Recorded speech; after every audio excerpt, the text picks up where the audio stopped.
"You've been getting disability payments for years." My grandpa said it in front of everyone. I said, "What do you mean?" The auditor revealed 10 years of deposits, and my parents turned ghost white. Grandpa yelled, "Anything to say?" The room went still before I even looked up. A chair scraped, a fork dropped, and then my grandfather's voice cut straight through the noise. "You've been getting disability payments for years." Every face turned toward me. I felt the heat rise, the air tighten, the kind of silence that doesn't wait for an answer, just a reaction. I managed one breath, then whispered, "What do you mean?" That's when I noticed the man standing behind him holding a closed folder. My parents wouldn't meet my eyes, and before anyone said another word, he opened it. I grew up in a house where silence traveled faster than truth. My parents, Linda and Mark, liked things neat, predictable, controlled. I learned early that the easiest way to keep the peace was to make myself smaller, quieter, easier to ignore. My younger sister, Emma, never had to learn that. She was the sun in every room she entered. When she asked for something, it appeared. When she struggled, someone stepped in before she even felt the fall. Dad used to say, "She just needs a little more support." Support was the one thing I never seemed to qualify for. I remember the first time I felt the imbalance in my bones. I was 12, standing in the kitchen with a field trip form in my hand. The fee was $35. Mom barely looked up from the bills. "We can't do extras this month," she said. Minutes later, Emma burst in, waving a flyer for dance lessons. Mom smiled. "Of course, sweetheart. Same week, same bills, different rules." By high school, the pattern didn't break, it deepened. When Emma's laptop cracked, Dad ordered her a new one the same day. When mine stopped working, he told me to use the library. Emma got private tutors. I got a reminder to work harder. That was how our house worked. 2 kids, 2 realities, one truth nobody said out loud. Then came the injury, a slip on wet tile during my part-time shift. My back never fully recovered after that. I moved slower. I learned to lift carefully. I kept receipts for every bottle of medication because I never knew when I'd need to stretch them. I showed Mom the first prescription once thinking she'd worry. She just sighed. "You need to be tougher, Iris. Don't depend on anyone." Depends on anyone. That sentence became a rule stitched into everything I did. College made it worse. Emma went to a private school across town. Mom bragged about it for months. I went to community college and worked nights shelving boxes. When my textbooks were too expensive, so I dropped a class. When Emma's electives didn't fit her schedule, they hired a counselor to help her navigate. The memory that stayed with me most happened in our kitchen. I had just gotten home from work. My back ached so sharply, it felt like someone had tucked a knife between my ribs. I placed the crumpled prescription on the counter next to a bottle with only 2 pills left. Mom was seasoning chicken for dinner. She didn't turn around. "Can you help me cover this?" I asked. She kept cutting. "You're stronger than this, Iris. Don't be dramatic." Beside her, the kitchen glowed with brand new appliances they'd bought that spring. Stainless steel polished untouched by struggle. I stood there under the dim overhead light holding a bottle that rattled empty. That was the moment I understood. Effort didn't matter. Pain didn't matter. Need didn't matter. Only the hierarchy did. I didn't cry. I didn't argue. I just nodded and tucked the bottle into my bag. That was the day I learned exactly where I fit in this family. Back at the dinner table, the room felt smaller than I remembered. The lights were warm, but nothing about the moment felt warm at all. My parents, Linda and Mark, sat at the center where they always sat, angled toward the relatives who mattered to them most. My younger sister, Emma, leaned close to Mom, whispering something that made them both smile. I watched the curve of their shoulders, the ease of their breathing.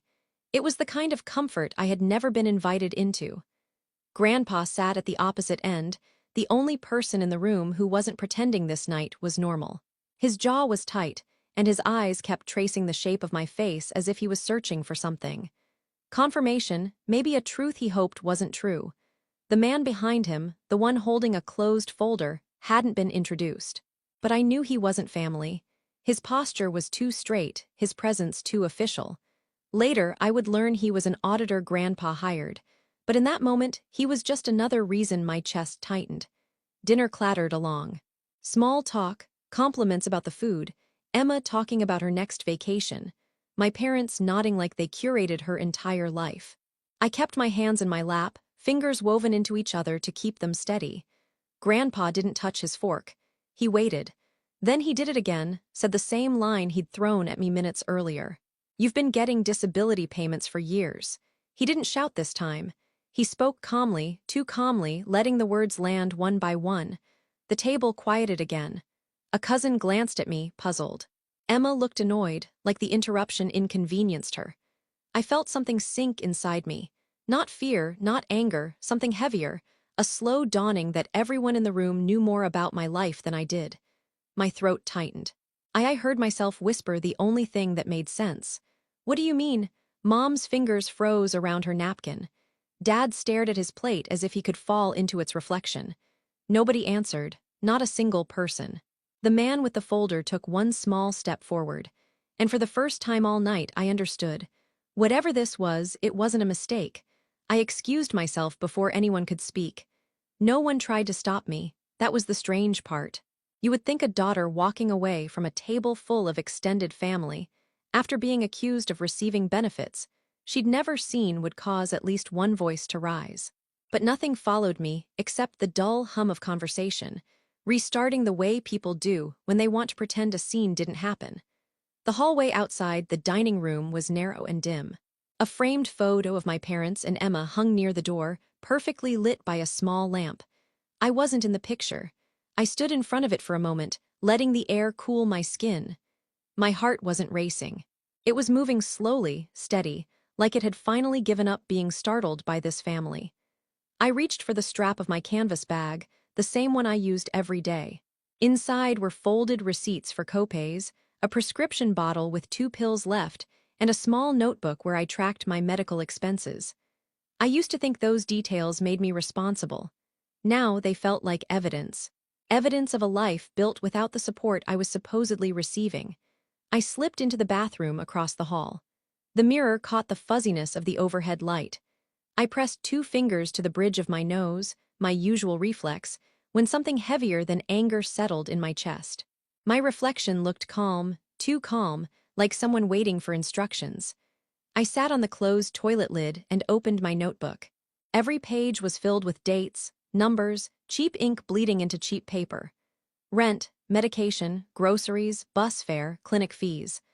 I ran my thumb over the corner of the page, remembering nights I stayed up calculating whether skipping one meal could stretch my prescriptions an extra week. I always told myself the math was temporary. I didn't know my parents were doing their own math with money meant to keep me standing. I pulled out my phone. There were no new messages, no missed calls, nothing from my parents asking where I'd gone. Typical, I opened the banking app. My balance stared back. Small, predictable, painfully honest. I scrolled through the past year. Nothing unusual, no deposits that didn't belong to me. Certainly nothing like the disability benefits Grandpa had claimed existed. My pulse didn't spike. Instead, a cold clarity settled into me, the kind that makes everything quiet and sharp. I typed an email to the benefits office, fingers moving without hesitation. "Hello, I'm writing to request a full history of disability payments issued under my name. Please confirm all addresses on file. Thank you." No dramatics, no explanation, just a question that for 10 years should have belonged to me. When I returned to the dining room, I didn't walk back to my seat. I stood near the doorway watching. Grandpa was still at his end of the table, arms crossed. The auditor, a man named Stevens, as I would learn, remained standing, his folder still closed. My parents pretended nothing was happening. Emma scrolled on her phone. I could have confronted them, asked why they took what wasn't theirs, why they let me live in struggle while they remodeled kitchens and sent Emma on trips, why they told relatives I refused to help myself. But confrontation was their language, not mine. Silence has always been the currency of my survival. Now it could be the architecture of my control. I picked up my coat from the back of my chair and slipped it on. Grandpa noticed. His eyes softened just slightly, but he didn't call out. He didn't need to. He already knew I wasn't leaving in fear. I was leaving to build something. Outside, the air was cold, thin enough to scrape the inside of my throat. I walked to the end of the driveway, the sound of gravel shifting under my shoes. Street lights lined the road like sentries. I stood beneath one and opened my bag, pulling out the small stack of receipts. Years of survival, not 1 cent of it, supplemented by the payment I apparently received. The wind lifted the corners of the paper. I held them tighter. When I got home to my apartment in Seattle later that night, the hallway light flickered the way it always did. I didn't turn it off. I spread everything on the floor: receipts, medical bills, letters, my notebook. I sat cross-legged in silence, letting the hum of the refrigerator fill the room. Then I began assembling, categorizing, cross-checking. I didn't need to know why did my parents do what they did. I needed only the facts. Facts didn't waver. Facts didn't lie. Facts didn't love one child more than another. I created a spreadsheet on my laptop, filling cells with numbers, dates, diagnosis. I added a column for estimated disability support I should have received.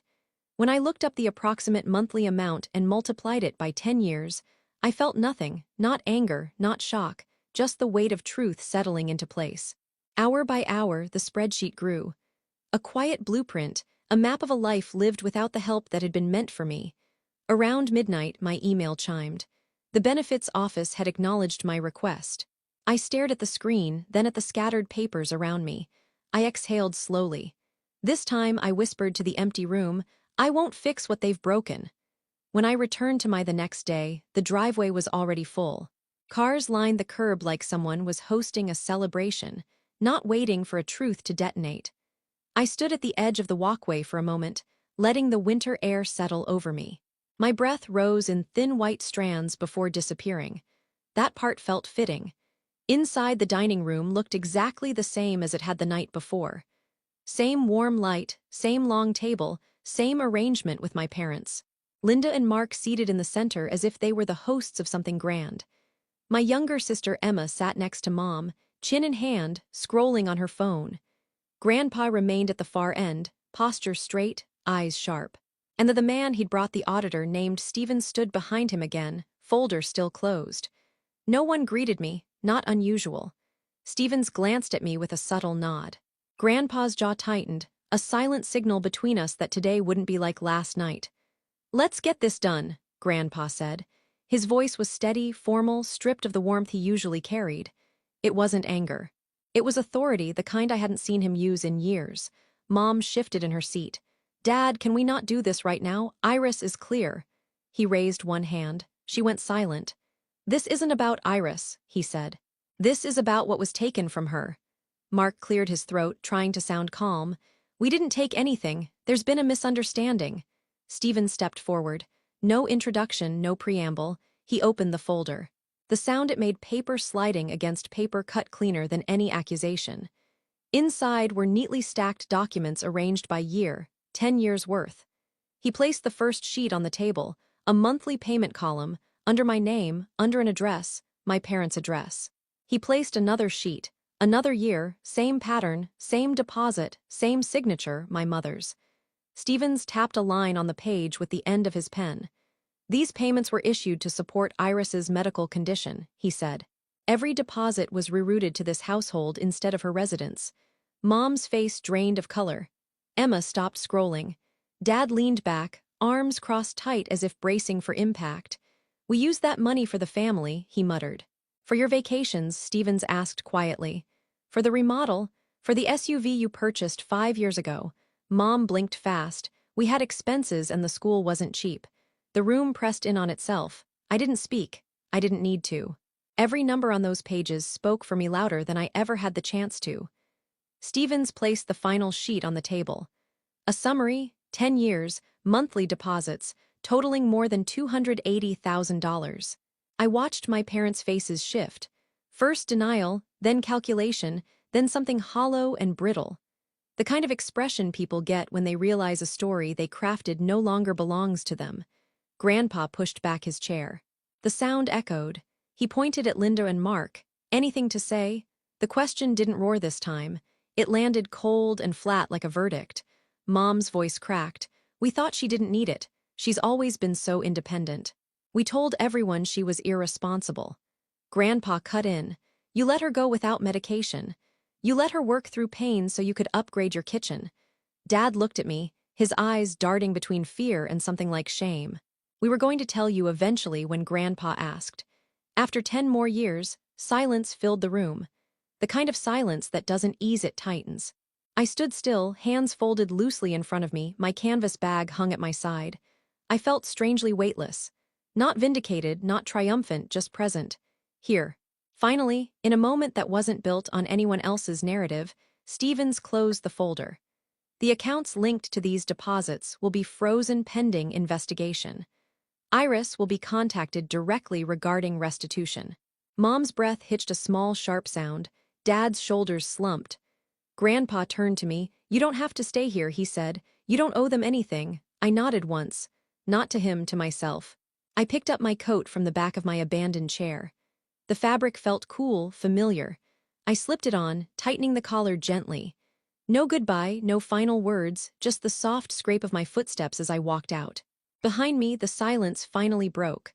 Not with shouting, just with the sound of people realizing the truth had already chosen its side.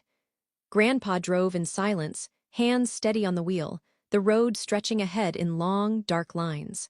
Street lights slid across the windshield, cutting my reflection into fragments. I watched each piece of myself pass and disappear like I was shedding something I'd carried for too long. He didn't ask if I was okay. He didn't fill the car with apologies or outrage. He just let the quiet settle, the kind of quiet that doesn't demand anything. It felt unfamiliar, almost too gentle. When he stopped in front of my apartment building, he left the engine running. "They won't touch another dollar," he said. "Not one." His voice wasn't angry. It was final. I nodded, fingers brushing the canvas strap of my bag. Inside was the folder Stevens had handed me before we left, copies of everything. My name printed where it belonged, my address missing from every line. Proof of how easy it had been to erase me. I stepped out and walked toward the front door. The hallway light flickered overhead the same way it always did. But tonight, the flicker didn't bother me. It felt honest. Imperfect, but mine. Inside my apartment, I set the folder on the counter. The papers fanned slightly at the edges, catching the faint hum of the refrigerator. I thought of the kitchen I grew up in. The polished appliances, the bright lights, the empty bottle of medication hidden in my bag. I stood there breathing slow, letting the memory drift without cutting. This time, the silence didn't feel like something pressed onto me. It felt like air. I finally had room to breathe. I kept the folder on my table overnight, untouched, its weight steady, its edges sharp in the morning light. Nothing in it asked me to forgive or forget. It only asked me to see things as they were. Boundaries aren't loud. They're the quiet places where you stop letting others write your story. If you've ever stepped away from a version of yourself someone else created, let this be your reminder. You're allowed to choose the truth that belongs to you and walk toward the life that finally fits.